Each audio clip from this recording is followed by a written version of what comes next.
Subramanian sir, இப்போ இதில் இன்னொரு முக்கியமான விஷயம் இருக்குது. என்ன அப்படின்னா, இப்போ நீங்கள் சொன்ன மாதிரி ஏதோ ஒரு நாடுகள் மற்ற அவங்களுக்கு சப்போர்ட் பண்ணலாம் அப்படின்னு. இப்போ ஏற்கனவே வந்து துருக்கி ஆகட்டும் அல்லது ஈரான் ஆகட்டும், ரெண்டு பேருமே நாங்கள் சப்போர்ட் பண்ணுறோன்னு ஓப்பனாகவே சொல்லியிருந்தாங்க.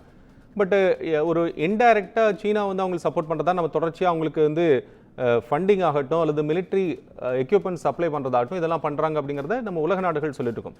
இந்தியாவுடைய foreign policy is very clear. நம்ம வி ஆர் வெரி ஓப்பன். எல்லாருக்கும் நம்ம சொல்கிறது வந்து நம்முடைய ஸ்டாண்டை வந்து நம்ம கிளியர் பண்ணிட்டு இருக்கோம். நாங்கள் we are not attacking the civilians, டெரரிஸ்ட்டை மட்டும்தான் நாங்கள் அட்டாக் பண்ணுறோம் அப்படின்னு சொல்லும். பிசைட்ஸ் தேட் இப்போ நமக்கு ஃபாரினுடைய சப்போர்ட், ஃபாரின் கண்ட்ரிக்கு சப்போர்ட் நமக்கு இருக்கிறதுனால இது எந்த அளவுக்கு பாகிஸ்தானுக்கு ஒரு பெரிய பிரச்சனையாக இருக்குன்னு நினைக்கிறீங்க? கண்டிப்பாக சார். இப்போ நீங்க ஜோ பைடன் லாஸ்ட் லெக்ல பார்த்தாச்சுன்னா பாகிஸ்தானுக்கு வந்து ஒரு $200 மில்லியன் வந்து எய்டு கொடுத்தாரு. அது எதுக்காக கொடுத்தாரு, ஏன் கொடுத்தாருன்னு இது மட்டும் யாருக்குமே தகவல் இல்லை. செகண்ட் பார்ட், எல்லா யூரோப்பியன் கண்ட்ரிஸ் கிட்டையும் அவங்களோட ஆயுத தளவாடத்திற்கான எஸ்டாப்ளிஷ்மெண்ட் அவங்ககிட்ட இருக்குது. ஸோ அவங்களுக்கு எல்லாம் ஒரு லான்ச்சிங் பேட், ஒரு செல்லிங் பேட் வேணும்னா அது இந்த மாதிரி ஒரு போர்க்களம் தான். அந்த போர்க்களம் வந்து இப்போ அரைஸ் ஆயிருக்கிற இந்தியா பாகிஸ்தானுக்கு இந்த இடத்துல வந்து அவங்களோட ப்ராடக்ட் வந்து இது ப்ராஜெக்ட் பண்றதோட ஒரு சான்சஸ் இருக்குது. நேர்முகமா வந்து இந்தியா கூட அவங்க வந்து சப்போர்ட்ல இருந்தாலும், இந்தியாவை ஆதரித்தாலும், மறைமுகமா ஏதோ ஒரு காலகட்டத்தில் அவங்க சொல்லலாம் அவங்க வந்து நாங்க சப்ளை பண்றது வந்து அவங்களோட டிஃபென்ஸ்க்கு. இப்போ ஜஸ்ட் லைக் நீங்க வந்து அமெரிக்காவில் எடுத்தாச்சுன்னா அமெரிக்கா F-16 கொடுக்கும்போது அவங்க ஸ்ட்ரிக்டாவே அவங்ககிட்ட சொல்லியிருந்தாங்க, you did not use the F-16 for against Indian டெரிட்டரின்னு போட்டிருந்தாங்க. இருந்தாலும் அவங்க வந்து F-16 அவ்வப்போது எப்பப்போ சான்ஸ் கிடைக்குதோ அந்த டைம்ல தான் அவங்க யூஸ் பண்ணிட்டு இருக்காங்க. இது ஒரு சில டைம்ல பார்த்தாச்சுன்னா வயலேஷன் ஆஃப் லா. இருந்தாலும் என்னன்னா அவங்களுக்கு அவங்களோட நாட்டை தற்காப்பு பண்ணணும்னா அவங்க அந்த டைம்ல யூஸ் பண்ணுவாங்க. இதே ஸ்ட்ராட்டஜியை வந்து யூரோப்பியன் கண்ட்ரிஸ் கூட எடுக்கிறதுக்கான சான்சஸ் இருக்குது. இதெல்லாம் வந்து இன்னும் தெளிவா 2-3 நாள்ல வந்து நம்ம அவங்க என்ன ஸ்டெப்ஸ் எடுக்க போறாங்க, அவங்களுக்கு யார் யார் சப்போர்ட் பண்ண போறாங்க, இன்டர்நேஷனல் கம்யூனிட்டில வந்து யார் சப்போர்ட் பண்ண போறாங்க. எஸ்பெஷலி பார்த்தீங்கன்னா உங்களுக்கு ஆர்கனைசேஷன் ஆஃப் இஸ்லாமிக் கண்ட்ரிஸ், அந்த 55 கண்ட்ரிஸ் வந்து மேக்சிமம் சப்போர்ட் பண்ணுவாங்க. இது அந்த 55 கண்ட்ரிஸ்ல வந்து பல கண்ட்ரிஸ் இந்தியாவுக்கு வந்து ரொம்ப நாளாவே ரொம்ப ஃபேவராகவே இருக்காங்க. ஏன்னா டோட்டலாக அவங்க வந்து இந்தியாவோட டிபெண்டன்ட் தான் இருக்காங்க. அந்த கண்ட்ரிஸ் கூட ஒரு பிரதர்ஹுட், ஒரு முஸ்லீம் பிரதர்ஹுட் அந்த நோக்கத்துல பாகிஸ்தானுக்கு சப்போர்ட் பண்ற ஒரு வாய்ப்புகள் அதிகமாக இருக்குங்க. ஓகே, இது ஃபாரின் பாலிசியை பொறுத்தளவுக்கு சார், இப்போ நம்மளுடைய ஆர்டிலரி, ஆர்ம்ஸ் அண்ட் இம்யூனிஷன்ஸ் இதெல்லாம் நம்ம பார்க்கணும். இப்போ நம்ம சொன்னோம், இப்போ நீங்கள் ஆகாஷ் ஆகட்டும் அல்லது வந்து இப்போ நம்ம கிட்ட இருக்கக்கூடிய F-16 ஆகட்டும், இதை நம்ம வந்து வெளியே வரக்கூடிய மிசைல்ஸை வந்து நம்ம டிஃபெண்ட் பண்ணி அங்கேயே அழிக்கக்கூடிய ஒரு சூழல் இருக்குது. இது நமக்கு எந்த அளவுக்கு ஸ்ட்ராங்காக இருக்குது சார்? சார், இது வந்து லாஸ்ட் 2 டேஸா நம்ம பார்க்குற, நம் கண்கூடா பார்க்குற எவிடன்ஸ். இது மட்டும் வந்து ஒன்லி நாம புக்ஸ்லயும் வீடியோஸ்லயும் இல்ல கிராபிக்ஸ்லயும் தான் பார்த்திருக்கோம். ஆனா ஒரு லைவ்ல வந்து ஒரு அட்டாக் நடக்கும்போது எப்படி இருக்குதுன்னு இப்போ நேத்து கூட நீங்க பார்த்தாச்சுன்னா ஜம்மு செக்டர்ல வந்து ஒரு 8 மிசைல்ஸ் அட்டாக் பண்ணாங்க. அந்த 8 மிசைல்ஸும் S-400 மூலமாக நடுவானத்திலேயே நியூட்ரலைஸ் பண்ணாங்க. ஸோ இது எல்லாம் நீங்க இப்ப லைவ்ல பார்க்கும்போது இப்போ ஒரு செல்ஃப் கான்பிடன்ஸ் வந்து கிரியேட் ஆயிடுச்சு.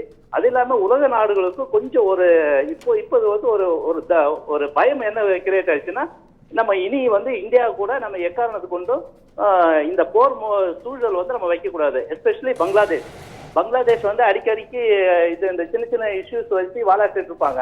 இப்ப அவங்களுக்கு தெரிஞ்சு போச்சு இந்தியாவோட கேப்பபிலிட்டி என்னன்னு. அப்ப பாகிஸ்தானையே ஒரு 2 டேஸ்ல அவங்க நினைச்சா வந்து கம்ப்ளீட் தரமட்டா வாங்க முடியும்னா பங்களாதேஷ் வந்து ஒண்ணுமே இல்லை. ஸோ இதெல்லாம் பார்த்துட்டு அடுத்த நம்மளோட ஃபயர் கேப்பபிலிட்டியும் நம்மளோட அட்டாக்கிங் பவரும் நம்மளோட டோட்டல் இந்த யூஎன் சார்ட்டருக்கு தகுந்த மாதிரி நம்ம என்னென்ன சிஸ்டத்தை வந்து ப்ராப்பரா ஃபாலோ பண்றோம், வேர்ல்டு கண்ட்ரிஸ் வந்து எப்படி நம்ம அப்ரைஸ் பண்றோம், எப்படி நம்ம வந்து இந்த சூப்பர் பவர்ஸ் வந்து இது பண்ணிட்டு இருக்கோம். ரெண்டாவது எப்படி இதை வந்து நம்ம யூஎன் செக்யூரிட்டி கவுன்சில்ல வந்து பெர்மனன்ட் மெம்பராக இருக்கட்டும், நான் பெர்மனன்ட் மெம்பர்கிட்ட வந்து எப்படி நம்ம கொண்டு போறோம், இது எல்லாமே இந்தியாவுக்கு ஃபேவரா இருக்குது. அதனால இந்தியாவோட இது வந்து இன்னும் அதிகமா உயருமே தவிர எக்காரணத்துக்கு கொண்டும் அது ரிடியூஸ் ஆகிறதுக்கு சான்ஸ் இல்லை. இனி வந்து இந்தியா வந்து ரிட்டாலியேஷன் தான் பண்ணுமே தவிர எந்த இடத்துலையும் ஃபர்ஸ்ட் யூஸ் வந்து நம்ம இந்தியா வந்து பண்ணாதுங்க. ஃபர்தர் நம்மளுடைய ஃபாரின் பாலிசி வந்து வெரி ஸ்ட்ராங். இப்போ நீங்க எந்த ஃபாரின் மீடியாவில் எடுத்தாலும் அந்த ஃபாரின் மீடியாவில் ஒரே லாங்குவேஜ் சொல்றாங்க, Indian foreign policy is best in the world.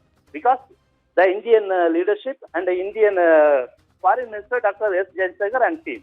So இதனால நம்மளுக்கு எந்த இதனாலும் ஃபாரின்ல இருந்து அதர் கண்ட்ரீஸ்ல இருந்து எந்த விதமான ப்ரெஷர்ஸும் நம்மளுக்கு வர சான்ஸ் இல்லை. இன்ஸ்டெட் ஆஃப் திஸ் எல்லா கண்ட்ரீஸும் நம்மளுக்கு வந்து சப்போர்ட் பண்ணுவாங்க, ஆதரவாக இருப்பாங்க சார். நீங்கள் ஒரு இன்டெலிஜென்ஸ் இதில் ஃபீல்டில் இருந்திருக்கீங்க, ஆஃபீஸர் இருக்கேன். இப்போ நீங்கள் ஒரு நேட்டோவை பற்றி, இது யுக்ரைனை பற்றி சொன்னீங்க, யுக்ரைன் அண்ட் யுஎஸ்எஸ்ஆர் இந்த ரஷ்யா பற்றி சொன்னீங்க. யுஎஸ்எஸ்ஆர் இருந்தப்போ யுக்ரைன் இருந்தால் கூட இப்போ அவங்களுடைய ஒரு டிஸ்கிரிப்ஷன், அவங்களுடைய ஒரு விருப்பத்தினுடைய அடிப்படையில் அவங்க நேட்டோவில் சேரணும் அப்படின்னு யுக்ரைன் ஸ்டாண்ட் எடுத்தாங்கன்னா, ஏன் நாட்டோட இருந்து நீ வெளியே போகக்கூடாது அப்படின்னு சொல்லும்போது ஓப்பனாகவே யூரோப்பியன் கண்ட்ரிஸும் அமெரிக்காவும் மற்ற நாடுகளும் அவங்களுக்கு சப்போர்ட் பண்ணாத, அதில் அவங்களுக்கு யூஎஸ்க்கும் மற்ற நாடுகளுக்கும் ரஷ்யாவை எதிர்க்கணும் அப்படிங்கிற ஒரு மறைமுக ஸ்டாண்டும் இருந்ததை நீங்கள் மறுக்க மாட்டீங்கன்னு நான் நினைக்கிறேன்.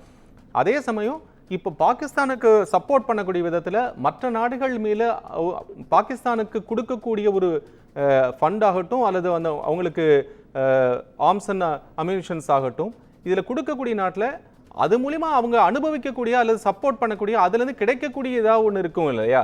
அப்படி பாகிஸ்தானுக்கு கிடைக்கக்கூடியது என்ன இருக்குது அப்படிங்கிறது இருக்குல்ல? கண்டிப்பாக சார்.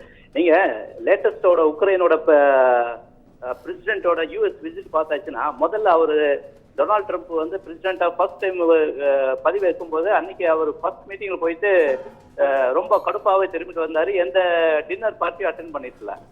இப்ப ரெண்டாவது வந்து அவங்களோட மினரல்ஸ் வந்து யூஎஸ் யூஸ் பண்ணலாம்னு ஒரு அக்ரிமெண்ட் போட்டாங்க. அவங்களுக்குள்ளார வந்து சமாதானம் ஆயிடுச்சு. ஸோ அதே மாதிரி பாகிஸ்தான் டெரிட்டரியில ஒரு 2 months பேக் பார்த்தாச்சுன்னா ஒரு இடத்துல வந்து கோல்டு ரிசர்வ் இருக்குன்னு நியூஸ் மீடியால எல்லாம் பப்ளிஷ் பண்ணாங்க. அந்த மினரல்ஸ் மேல பல கண்ட்ரிஸ்க்கு வந்து அவங்களோட இது இருக்கும், நம்ம இதை யூஸ் பண்ணலாம், நம்ம யூட்டிலைஸ் பண்ணலாம்னு இருக்கும். அதே மாதிரி நீங்க இன்னொன்று பார்த்தீங்கன்னா சைனாவோட OROB, one road one belt, அந்த பெரிய ப்ராஜெக்ட், அந்த ப்ராஜெக்டுக்கு வந்து டிஸ்ட்ரிபியூட் பண்ற மாதிரி பல கண்ட்ரிஸ் வந்து ஸ்டெப்ஸ் எடுப்பாங்க. அதுல மெயினா பார்த்தீங்கன்னா அமெரிக்கா எடுப்பாங்க, ஏதாவது யூரோப்பியன் கண்ட்ரிஸ் எடுப்பாங்க. இது எல்லாமே ஒவ்வொரு கண்ட்ரியோட அவங்களோட ஃபாரின் பாலிசி பொறுத்து இருக்கும். நம்மளோட கண்ட்ரி வந்து என்னைக்குமே நம்ம பீஸ் லவிங் நேஷன். நம்ம என்னைக்குமே எந்த ஒரு கண்ட்ரி, அது பெரிய கண்ட்ரி ஆனாலும் சரி சிறிய கண்ட்ரி ஆனாலும் சரி, அவங்ககிட்ட வந்து ஃபர்ஸ்ட் ஸ்ட்ரைக் வந்து நம்ம பண்ண மாட்டோம். இன்கேஸ் நம்மளோட இறையாண்மைக்கோ நம்மளோட மக்களுக்கு ஏதாவது ஒரு பிரச்சனைனா அதுக்கு வந்து ரிட்டாலியேஷன் வந்து நம்ம கண்டிப்பாகவே கொடுப்போம். அந்த முறையில் நடந்ததுதான் இந்த ஆபரேஷன் சிந்தூர். அதை வச்சுதான் இப்போ எல்லாமே நடந்துட்டு இருக்குது. நம்மளோட ஃபாரின் பாலிசி வந்து வெரி ஸ்ட்ராங். அது மற்ற இடத்துல வந்து நம்ம கம்பேர் பண்ண வேண்டிய அவசியம் இல்லை, இல்ல மற்ற கண்ட்ரிஸ் கூடவும் அது ஒப்பிட வேண்டியது நம்மளோட தேவையும் இல்லை. Right sir, I'm taking your time இப்போ இதில் என்ன, பட் ஒரு சில கொஷின்ஸ் மக்களுக்கு கொஞ்சம் புரிய வைக்கிறதுக்காக சில கொஷின்ஸ் கொஞ்சம் எக்ஸ்பிளைன் கேட்குறோம் அப்படி மாதிரி இருக்குது. சுப்பிரமணியன் சார், இப்போ இதில் பாகிஸ்தானுக்கு ஏற்கனவே உள்நாட்டு பிரச்சனைகள் இருக்குது. இப்போ வந்து பலூச் விடுதலை அவங்க ஆர்மி அவங்களுக்குள்ள இருக்கக்கூடிய அவங்களே எகென்ஸ்டாக இருக்கக்கூடியவங்க ஆகட்டும், இப்போ ஏற்கனவே ஆர்மி முன்னாடி முஷரஃப் அவர்கள் இருந்தப்போ டேக் ஓவர் பண்ணாங்க, அந்த டைம் இருந்தது நம்ம பார்க்குறோம். ஸோ ஒரு ஸ்டேபிளாக இல்லாமல் ஒரு சுச்சுவேஷன் இருக்குது அப்படிங்கிறத நம்ம பார்க்குறோம். இது ஒரு பெரிய செட்பேக்காக அதுக்கு இருக்கும் அப்படின்னு நம்ம பார்க்க முடியுமா? கண்டிப்பா சார். நீங்க பாகிஸ்தானோட ஹிஸ்டரியை படிச்சு பாருங்க. பாகிஸ்தானோட ஹிஸ்டரி படிச்சா நம்மளுக்கு கண்டிப்பா ப்ராப்பர் புரியும். இன்னைக்கு பாகிஸ்தான்ல இருக்கிற டாப் மோஸ்ட் டிப்ளமேட்ஸ்ல இருந்து ISI டாப் ஜெனரல்ல இருந்து ஆர்மி ஜெனரல்ஸ்ல இருந்து எல்லா உயர் பதவியில இருக்கிறவங்க பிசினஸ் மேன் எல்லாமே பாகிஸ்தானோட பஞ்சாப் மாகாணத்துல இருந்து வருவாங்க. அந்த பஞ்சாப் மாகாணம் வந்து இன்னைக்கு வெல் ஆக்குபைடுல இருக்குது. அதாவது அந்த கண்ட்ரியோட எல்லா பாலிசி டிசிஷன் மேக்கிங்ல இருந்து. ஆனா பஞ்சாப்ல இருந்து அவங்களுக்கு என்ன இது கான்ட்ரிபியூஷன் கிடைக்குதுன்னா அது ஒரு 20 to 30% தான். மற்றது எல்லாமே பலூச் அந்த ஏரியால போகுது. ஆனா அவங்களுக்கு வந்து இவங்க ப்ராப்பர் ரெப்ரசன்டேஷன் கொடுக்கறதுல, அதனால பலூச் லிபரேஷன் ஆர்மியோட ஒரு ஸ்ட்ரகிள் லாஸ்ட் 40-50 இயர்ஸ் தான் நம்ம பார்த்துட்டு இருக்கோம். அந்த ஸ்ட்ரகிள்ஸ் எல்லாம் வந்து இப்ப பெரிய விதமா மாறிட்டு இருக்குது. நேற்று கூட பார்த்தாச்சுன்னா உங்களுக்கு ஒரு 16 பேர் வந்து அவங்க ஸ்ட்ரைக் பண்ணாங்க. 16 பேர் ஸ்ட்ரைக் பண்ணி அந்த கான்வாய் வந்து பிளாக் பண்ணாங்க. இப்போ அதே மாதிரி இன்னும் ஸ்ட்ரைக்ஸ் வந்து இன்னும் வருங்காலத்துல இன்னும் அதிகமா இருக்கும். இதை பார்க்கலாம். அதே மாதிரி டிடிபி இருக்குது. டிடிபியும் அவங்களுக்கு ஸ்ட்ரைக் பண்றதுக்கு எல்லாம் பண்ணிட்டு இருக்காங்க. ஆப்கான்ல இருந்து கொஞ்சம் இது ரெஸ்ட்ரிக்ட் பண்றாங்க. ஏன்னா இப்ப இந்த சிச்சுவேஷன்ல வந்து ஆப்கான் வந்து பாக்குறாங்க, சரி ஆல்ரெடி அவங்க வந்து சஃபர் ஆயிட்டு இருக்காங்க, அவங்களை மறுபடியும் நம்ம துன்புறுத்த வேணாம்னு பாத்துருக்காங்க. அப்படி இல்லைன்னா ஆப்கானும் ஸ்ட்ரைக் பண்ண சான்ஸ் இருக்குது. ஈரான்ல இருந்து ஸ்ட்ரைக் பண்ணுவாங்க. டிடிபியும் இன்டர்னலா ஸ்ட்ரைக் பண்ணுவாங்க. அகைன் பலூச் ஸ்ட்ரைக் பண்ணுவாங்க.